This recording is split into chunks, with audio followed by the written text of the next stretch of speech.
नमस्कार, स्वागत है आप सभी का न्यूज 18 के खास कार्यक्रम चाय की चुस्की में। मैं हूं हरीश द्विवेदी। हम देखेंगे कि सीधी में क्या है सियासी मुद्दे और क्या है सीधी की राजनीति और क्या है यहां उबाल। तो चाय जिस तरीके से खौल रही है और इसी तरीके से यहाँ की अब राजनीति भी खौलना शुरू हो गई है। हमारे साथ तमाम लोग यहाँ इकट्ठा हैं जो चाय के लिए बिल्कुल बेसब्री से इंतजार कर रहे हैं और चाय को सभी को एक अच्छा खासा इंतजार है कि चाय आए, चाय की चुस्की ले और राजनीतिक चर्चा करें। तो ऐसे में सबसे पहले हमारे साथ यहाँ तमाम जो मेहमान हैं उनसे समझते हैं कि सीधी की क्या राजनीति है और कैसे यहाँ के लोग जो हैं वो मतदान करेंगे। तो साहब, कैसे देखते हैं सीधी को कि लोग, सीधी के जो लोग हैं तो मतदान कैसे करते हैं, किन मुद्दों पे करते हैं? देखिए, सीधी का मतदान किसी नाम पर नहीं है, किसी पार्टी पर नहीं है, किसी वर्ग पर नहीं है। सीधी का मतदान खाली विकास के मुद्दे पर है। जिसने विकास सीधी में किया है उसको मतदान होगा। आपका क्या मानना है, कैसे देखते हैं सीधी को? सीधी को तो लगातार हम देख रहे हैं भाजपा मय है और भाजपा मय रहेगी भी। इसके लिए ये नहीं है कि भाजपा जब से हमारी ये सरकार आई है, लगभग 15 शिवराज सिंह जब से आए हैं तब से निरंतर विकास की एक कड़ी बैठ गई है। हमें याद है कि राज बब्बर जी एक बार सपा में थे तो चुरहट में आए थे तो उन्होंने कहा था रोड पे गड्ढा है कि गड्ढे पे रोड है, हमको समझ में नहीं आती। आज मैं एक चीज कहना चाहूंगा, आप एक गांव से शुरू करें, जिस गांव पे आपको जाना हो उधर चले जाइए और जाके बताइए कहाँ रोड नहीं गई है। विकास बोलता है, काम बोलता है। इसके मुद्दे पर भाजपा ठीक है, विकास बोलता है और काम बोलता है।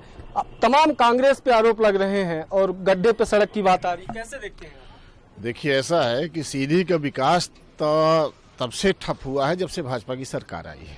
सीधी में अभी आप चुनावी घोषणा की बात छोड़ दें, जो सीधी का स्टेडियम रहा, जो सीधी की अस्पताल रही, जो सीधी का बस स्टैंड रहा, वो 20 साल पहले से था। विकास का पैमाना आप दूसरे शहर से देखिए, आप रीवा देखिए, शहडोल देखिए, जहां देखिए तो उसमें आपको समझ में आएगा कि सीधी का विकास रोका गया है, सीधी का विभाजन किया गया है, सीधी का रोजगार छीना गया है, सीधी का राजस्व छीना गया है। सीधी के जो लोक महत्व के कार्यालय थे, सरकारी कार्यालय जहां जनता जाती थी काम कराने, उसको सीधी से तोड़ के सिगरौली ले जाया गया है। और जो छोटे छोटे काम के लिए, जैसे मान लीजिए आपको नक्शा पास कराना हो, घर बनवाना हो, टाउन प्लानिंग का कार्यालय सिगरौली चला गया। तो सीधी के साथ दुर्भाग्य ये हुआ है कि भारतीय जनता पार्टी के खासकर शिवराज सिंह चौहान ने सीधी को गोद लिया था 2006 में, और गोद लेने के बाद सीधी की जनता ने जब उनको नकार दिया तो सीधी के साथ इतना बड़ा विश्वासघात किया कि सीधी का विकास रोका। सीधी से कोई मंत्री इसलिए नहीं बना आज तक कि सीधी का विकास न हो जाए। तो सीधी से उनको नफरत थी, सीधी से वो सौतेला व्यवहार करते थे। इसीलिए सीधी में आज भी रोजगार के कोई न अवसर है। जैसे भी हमारे एक भाई ने कहा कि रोजगार मिल रहा है, रिकॉर्ड बता रहा है मध्य प्रदेश में 40 लाख युवाओं ने रोजगार कार्यालय में पंजीयन कराया है और 21 लोगों को रोजगार मिला है। पूरे प्रदेश की स्थिति है। ठीक है, तो तमाम आरोप जो लग रहे हैं तो उनका खंडन भी हो रहा है और आम आदमी है उस, कैसे देखते हैं आप सीधी को? सीधी की हालत तो बद से बदतर कर दी है। दोनों ने मिलके हैं, चाहे भाजपा हो और कांग्रेस हो, दोनों ने मिलकर बद से बदतर कर दी है। सीधी की हालात ये है कि आज भी लोगों के पास, ये अभी हमारे भाई साहब कह रहे थे कि 24 घंटे बिजली मिल रही है, 6 घंटे बिजली मिल पा रही है, लोगों को बिजली नहीं मिल पा रही है, लोगों को किसी तरह की सुविधाएं नहीं है, लोगों को खाद भी नहीं मिल पा रहा है, सड़कें नहीं है। आज भी गाँव में चले जाइए, लाइट के खंभे नहीं मिलेंगे। लाइट की बात तो छोड़ दीजिए 24 घंटे की, ठीक है ना। तो जो विकास किया है इन्होंने, अपने नेताओं का विकास किया है। हकीकत में जनता की अगर बात करें, अच्छे स्कूल नहीं है, अच्छे अस्पताल नहीं है, ऐसी कोई भी व्यवस्था नहीं की। दोनों ने मिलकर इन 70-75 सालों में जनता को लूटने का काम। ठीक है, 75 सालों पे जनता को लूटने का काम किए हैं। कैसे देखते हैं सीधी में गांव का विकास नहीं हुआ, सीधी का विकास नहीं, नेताओं का विकास हुआ? देखिए, पहली चीज़ तो ये है कि भारतीय जनता पार्टी जहां आप खड़े हैं, ये भारतीय जनता पार्टी की रोड बनवाई हुई है। जो ये स्टेडियम की बात कर रहे हैं कांग्रेस वाले, स्टेडियम पहले था लेकिन वहाँ कुत्ते बिल्ली और भैंस लौटा करती थी, आज वो चकाचक है, 24 घंटे वहाँ लाइट उपलब्ध है। और दूसरी चीज़, हॉस्पिटल की बात कर रहे हैं, पहले 40 बिस्तर का हॉस्पिटल था और आज 400 बिस्तर से प्लस हॉस्पिटल है। विकास के लिए हमने एजुकेशन के क्षेत्र में एकलव्य विद्यालय, एक्सेलेंसी विद्यालय और बहुत सारे ऐसी चीज़ें हमने, चिकित्सा मेडिकल कॉलेज, हर जिले में हमारी प्रदेश सरकार ये चाह रही कि हर जिले में मेडिकल कॉलेज खुले, इस विद्यार्थियों को छात्रवृत्ति मिले। दूसरी चीज़ मैं ये कहना चाहूँगा इसके अपोजिट कि कांग्रेस ये बताया कि जब कमलनाथ सरकार की 15 महीने के लिए आए थे तो उन्होंने गरीबों को संबल योजना के अंतर्गत अंत्येष्टि के लिए 5,000 रुपए मंत्री थे, उस राशि को उन्होंने बंद करवा दिया था। लाडली लक्ष्मी योजना को बंद करवा दिया था। किसान सम्मान निधि बंद करवा दी थी, गरीबों के लिए आवास मिल रहा था वो बंद करवा दिया था, और लेकिन आईफा अवार्ड कराने के लिए, हीरोइन नाच कराने के लिए इन पास पैसे थे।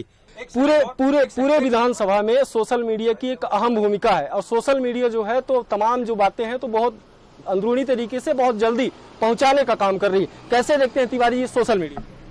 देखिए, आज के डेट पे हरीश जी सबसे पहले तो ये बता दें, सोशल मीडिया एक ऐसा प्लेटफॉर्म है जहां से हम हमारी बात को तत्काल लोगों के पास पहुंचाते हैं, लेकिन ये विषय आज सोशल मीडिया का नहीं, यहाँ पे बात चल रही है सीधी के विकास की। आज सीधी के दोनों तरफ रिंग रोड है, एक तरफ बन गई है बाईपास जहाँ पे आप अपना ये कार्यक्रम कर रहे हैं। बिल्कुल। तो तिवारी जी, चुनाव में सोशल मीडिया एक अहम भूमिका अदा कर रही है, और अब प्रचार प्रसार में भी एक, मैं बाहर से इधर से सवाल लूंगा, क्या मुद्दे रहेंगे आप लोगों की इस बार विधानसभा चुनाव में? कैसे नेता को देख के वोट करेंगे, पार्टी को देख के वोट करेंगे, या विकास को देख के वोट? विकास को देख के वोट करेंगे। आप युवा मतदाता है, कायम है उस पर, पूरे युवा कायम है कि हम विकास को देख के ही वोट करेंगे? विकास को देख के, विकास हुआ ही क्या बीजेपी कालकाल में? नहीं हुआ है। नहीं हुआ है।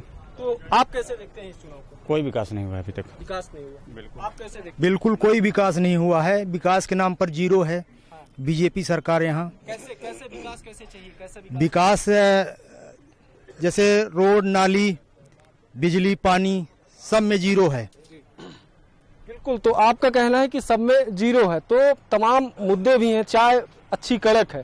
कैसे देखते हैं सीधी की राजनीति कितनी कड़क? सीधी की राजनीति जो है बहुत गड़बड़ है।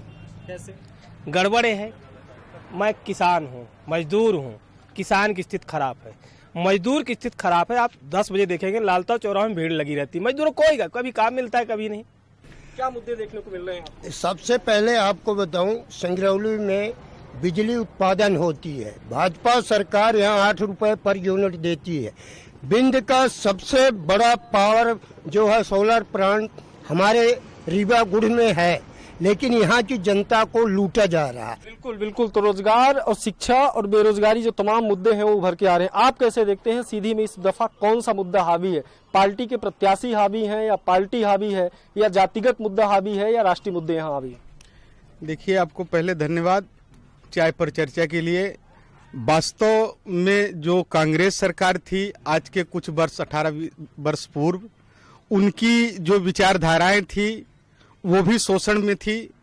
फिर इसके बाद भाजपा सरकार आई, ये तो टोटल पक्षपात और शोषणवाद का गढ़ है।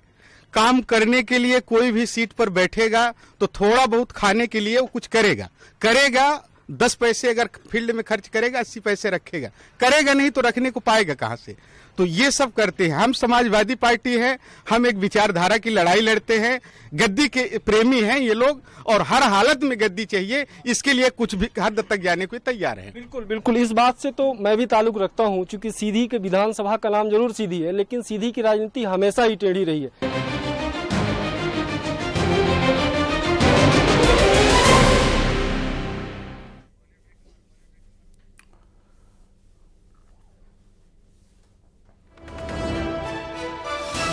ग्वालियर से बड़ी खबर, जहां चुनाव से पहले पुलिस ने कार्रवाई की है। 14 लाख कैश बरामद किया। वाहन चेकिंग के दौरान पुलिस ने पकड़ा है कैश। मौके से एक आरोपी गिरफ्तार भी हुआ है।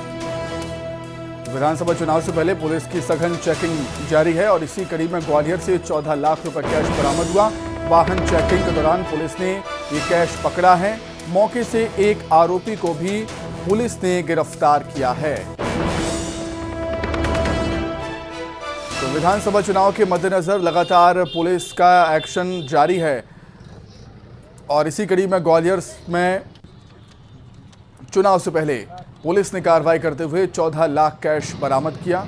वाहन चेकिंग के दौरान पुलिस ने ये कैश पकड़ा है, 14 लाख रुपए कैश पकड़ा है। मौके से एक आरोपी को भी गिरफ्तार किया है, और आरोपी से पुलिस अब पूछताछ कर रही है।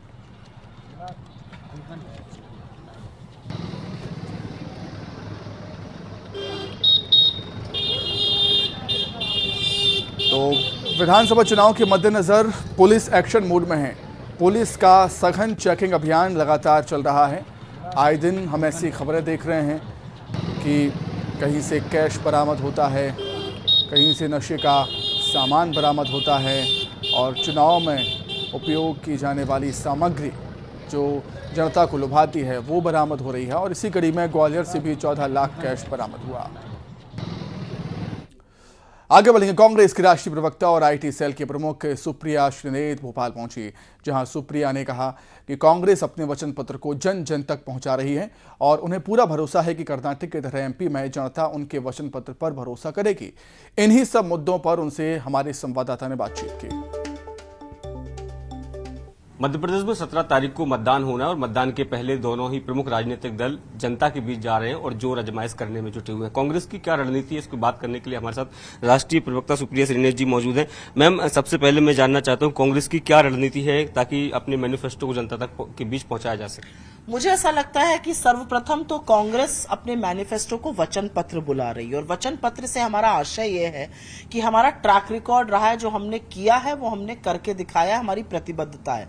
चाहे हमारी चुनी हुई सरकारें जहां पर चुनाव हो रहा है, और राजस्थान या छत्तीसगढ़ जहां पे 96% मैनिफेस्टो अपने वचन पत्र को पूरा करके हम चुनाव लड़ने जा रहे हैं, या कर्नाटका जहां अभी भी सरकार बनी है, या हिमाचल जहां पर सरकार बनी, हमने जो वादा जनता से किया था उसको पूरा किया है। तो हमारा एक ट्रैक रिकॉर्ड है। और मध्य प्रदेश में खास तौर से 18 साल से लोग जो है वो विफल सरकार से जूझ रहे हैं, जिन्होंने ना निवेश किया है, जिन्होंने ना रोजगार पर ध्यान दिया है।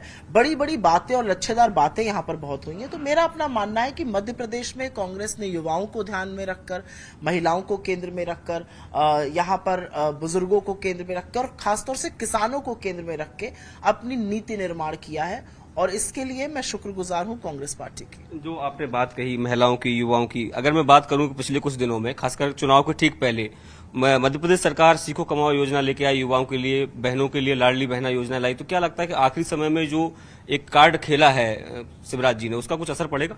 देखिए भदौरिया जी, मुझे ऐसा लगता है कि जनता को मूर्ख समझना बंद कर देना चाहिए। जनता बहुत कुशाग्र है, जनता बहुत ही समझती और बहुत समझदार है। जनता ये समझती है कि 18 साल तो आपने जनता के ऊपर कर्ज लादा, 18 साल उनको महंगाई और बेरोजगारी के तले दबाया, 18 साल तक यहाँ पे निवेश बड़ा नहीं आया, और 18वें साल के बाद जब चुनाव आता है तो आपको अपनी योजनाएं याद आती है। अरे इतना ही प्यार था बहनों से तो लाडली बहन आज से 18 साल पहले ले आते। आपने कहा सीखो वाली बात तो वो 18 साल पहले ले आते।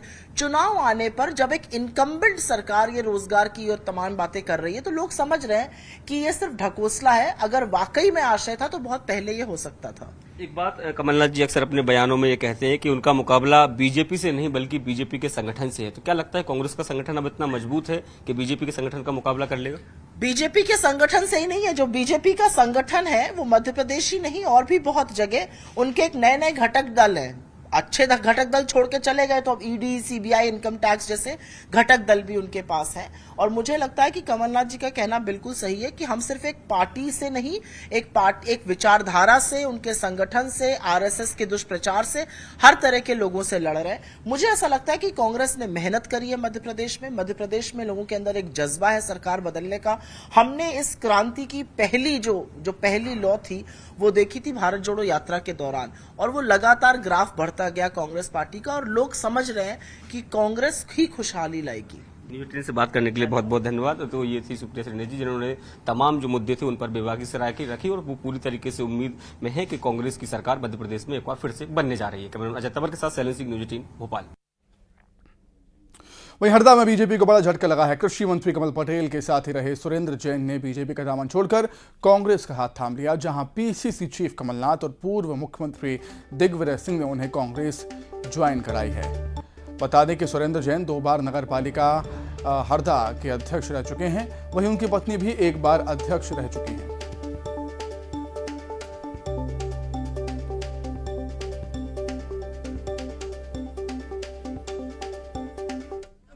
ये सही है कि मैं कमल पटेल का बचपन का साथी हूँ और लगातार 35 साल साथ में राजनीति की है, लेकिन अलग होने का जो कारण है वो मादक पदार्थों का बहुत अधिक मात्रा में हरदा जिले में विक्रय होना।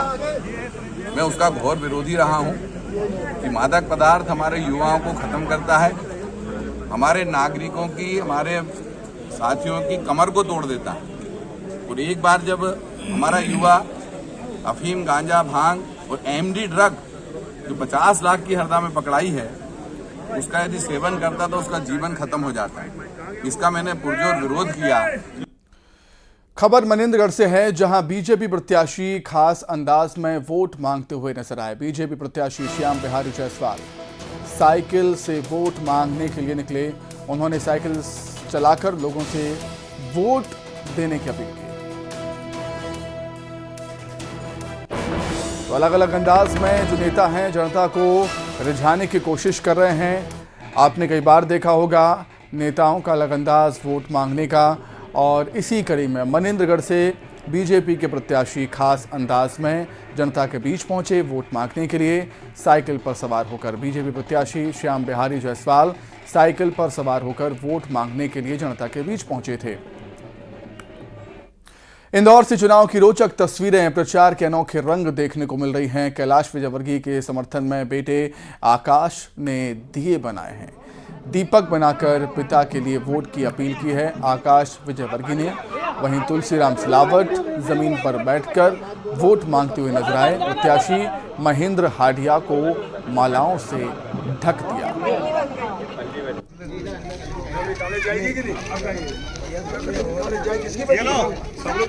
मेरी बेटी है तो मेरे से तुम्हारी बेटी हूँ क्या राजनीतिक वर्ल्ड कप में क्रिकेट के स्टार खिलाड़ियों के नाम पर सियासत शुरू हो चुकी है। सांवेर कांग्रेस प्रत्याशी रीना बोराशी ने पूर्व मुख्यमंत्री कमलनाथ को विराट कोहली और दिग्विजय सिंह को रोहित शर्मा बता दिया। रक्षा मंत्री राजनाथ सिंह ने सीएम शिवराज सिंह चौहान को राजनीति का धोनी और कैलाश विजयवर्गीय को हार्दिक पांड्या बताया था। रीना ने कहा कि धोनी रिटायर हो चुके हैं, 2023 में राजनीति के धोनी भी रिटायरमेंट ले लेंगे। कहूँगी कि वो क्रिकेट के विराट कोहली जी है, और माननीय दिग्विजय सिंह जी को मैं बोलना चाहूँगी कि वो रोहित शर्मा है, क्योंकि जिस हिसाब से आजकल कोहली और शर्मा चल रहे हैं वैसे ही कमलनाथ जी और दिग्विजय सिंह जी चल रहे हैं। क्या लग रहा है कि 230 का टारगेट है, कितने के स्कोर से जीतेंगे, कितना स्कोर 200 से ऊपर ही जाएगी और पूर्ण बहुमत से सरकार बनाएंगे हम। और जिस तरीके से जो पिछली बार हुआ है वो हमारे साथ बिल्कुल भी नहीं होगा, क्योंकि इतनी बड़ी संख्या में हमारे पास सीट आएगी कि एक तरफा पूरे मध्य प्रदेश में कांग्रेस आएगी। दोनों खिलाड़ी मिलके दोहरा शतक लगाने वाले हैं। बिल्कुल हम लोग उनके साथ हम लोग सब है। हमारी पूरी 230 विधानसभा के हर विधानसभा में सारे जितने भी प्रत्याशी बहुत मेहनत से काम कर रहे हैं, तो हमारा पूरा टारगेट है कि हम 200 से ऊपर हमारी। इसी के साथ ही फिलहाल इस बुलेटिन में इतना ही। खबरें लगातार जारी है। नमस्कार।